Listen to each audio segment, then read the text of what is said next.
कक्षा 10 प्रश्नावली 7.1 का तीसरा क्वेश्चन जो हम कर चुके हैं, जिसमें लिख रहा है निर्धारित कीजिए कि क्या बिंदु 1,5, 2,3 और -2, -11 संरेखी है। अब संरेखी किसे कहते हैं पहले वो समझ लो।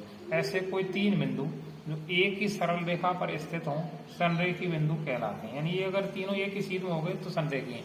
अगर तीनों ऐसे हुए तो ये संरेखी नहीं, असंरेखी, इनसे एक त्रिभुज बनेगा। तो कैसे करेंगे इनकी जांच? जैसे ए बिंदु है, ये बी है, ये सी है। पहले इससे इसकी दूरी निकालेंगे, या से या की दूरी निकालेंगे, फिर पहले से और तीसरे की दूरी निकालेंगे, और इनमें से जो छोटी दो दूरियां होंगी उन्हें जोड़ेंगे। अगर उनका जोड़ बड़ी के बराबर है तो संरेखी है, अगर उनका योग बड़ी के बराबर नहीं है तो असंरेखी है।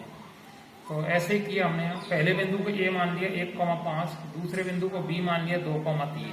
तो इस पर लिख दिया x1 और y1, इस पर लिख दिया x2 और y2। अब ए से बी तक की दूरी निकाल रहे हैं कि इसकी लंबाई क्या है। ए से बी, ए बी बराबर x1 माइनस x2 का whole square plus y1 minus y2 का होल स्क्वायर। अब x1 के स्थान पर x1 का मान रख दिया 1, फिर माइनस का चिन्ह सूत्र में, x2 का मान 2 है तो 2 रख दिया का होल स्क्वायर, प्लस y1 का मान 5 माइनस y2 का मान 3 का होल स्क्वायर। अब यहाँ ये असमान चिन्ह के तो घटा दिए -1 का होल स्क्वायर, ये भी असमान चिन्ह के यहाँ भी घटा दिए 2 का होल स्क्वायर बच गया। तो -1 का वर्ग किया तो 1 और 2 का वर्ग किया तो 4, और 4 और 1 जोड़कर हो गए √5। अब 5 का वर्गमूल निकलता नहीं है तो इस कारण ए बी का मान ये मान लिया समीकरण नंबर 1। अब बी से सी की दूरी, अब बी निर्देशांक है 2,3 और सी के थे -2, -11। तो यहाँ भी वही सूत्र लगा दिया, बी सी बराबर x1 माइनस x2 का whole square plus y1 minus y2 का होल स्क्वायर। अब बी सी के स्थान पर बी सी, x1 का मान 2 है तो 2 रख दिया, पर माइनस का चिन्ह था सूत्र में, और x2 का मान -2 था तो इस कारण वो प्लस का कर दिया। तो 2 + 2 का होल स्क्वायर, फिर प्लस y1 का मान 3, फिर सूत्र माइनस का चिन्ह और संख्या ही y2 माइनस की है तो प्लस की 11 हो जाएगी का होल स्क्वायर, और 2 और 2 जुड़कर हो गए 4 का होल स्क्वायर, और 3 में 11 जोड़े तो 14 का होल स्क्वायर। 4 का वर्ग किया तो 16 और 14 का वर्ग किया तो 196। अब 196 में 16 जोड़े तो 212, √212 के अभाज्य गुणनखंड विधि से वर्गमूल ले लिया तो ये उत्तर आ गया 2√53। अब तीसरी दूरी ए से सी तक की, ए के निर्देशांक रख लिए वही 1,5, अब सी के धर लिए -2, -11। सूत्र वही लगा दिया हमने, x1 माइनस x2 का whole square plus y1 minus y2 का होल स्क्वायर।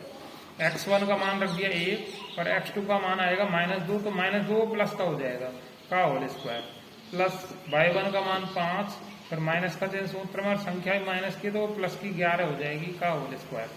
2 और 1 3 हो गए तो 3 का होल स्क्वायर प्लस 11 और 5 16 हो गए 16 का होल स्क्वायर।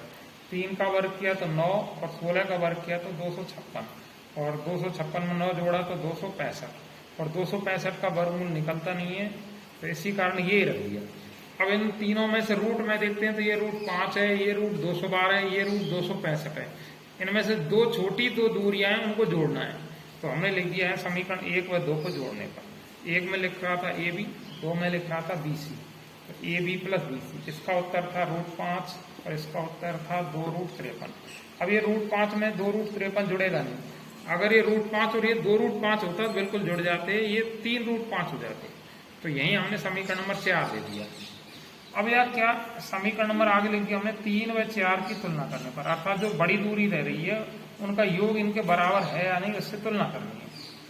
समीकरण 3 व 4 की तुलना करने पर तो आगे लिखा हमने a c is not equal to a B plus B c, अर्थात ए सी का उत्तर जो लिख रहा है √265,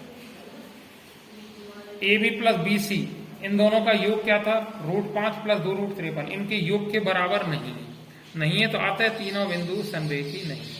इस प्रकार ये करना है।